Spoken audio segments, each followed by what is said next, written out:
তারা দুই বন্ধু, আমার বাবা এবং বাবার বন্ধু।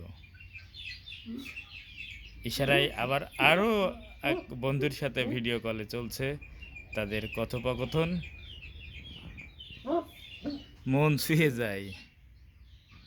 কথার পংক্তিমালা, ইশারা, আঙ্গিকে এভাবে আমার বেড়ে ওঠা।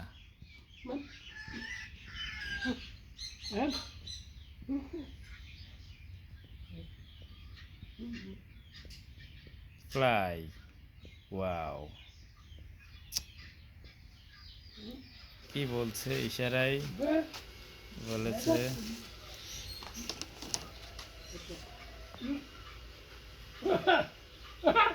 ইয়েস, আমি দেখছি তোমাদের কথোপকথন।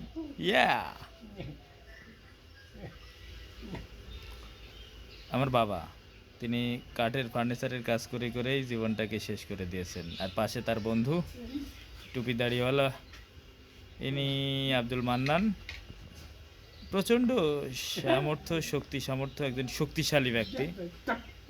মাঠের কাজ, কৃষিকাজের জন্য অভ্যস্ত। একটা সময় দেখেছি যে অনেক বড় ধানের বোঝা মাথায় দিয়েও তিনি কিন্তু মাঠ পেরিয়ে সেই, এখন তো স্যালো ইঞ্জিন চালিত গাড়ি মাঠের মধ্যে চলে যায় ধান ক্ষেতের আইলে, সেখান থেকে ধান চলে আসে। কিন্তু একটা সময় চিকন আল দিয়ে মাঠের ধান, পাকা ধান কাটা, সেই ধান মাথায় করে টেনে আনতে হতো। তো তিনি ছিল খুবই সামর্থ্যশালী একজন শক্তিশালী, যদিও বয়সের ভারে এখন নোজ, তারপরেও ইশারায় কথা বলছে আরেকজনের সাথে, বন্ধুদের সাথে।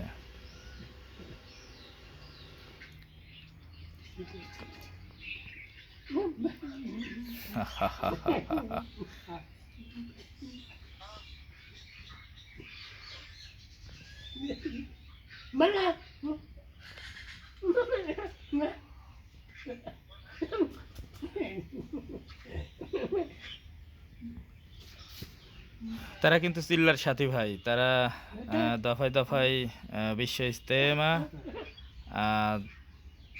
যে টঙ্গী তুরাগ নদীর তীরে সেই ইজতেমাও বেশ কয়েকবার গেছে। জামাতবন্দি হয়েছেন।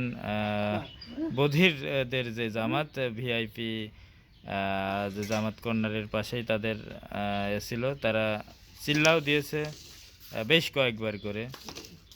আল্লাহ হেদায়েত দান করুক। তারা ইশারায় কথা বলে।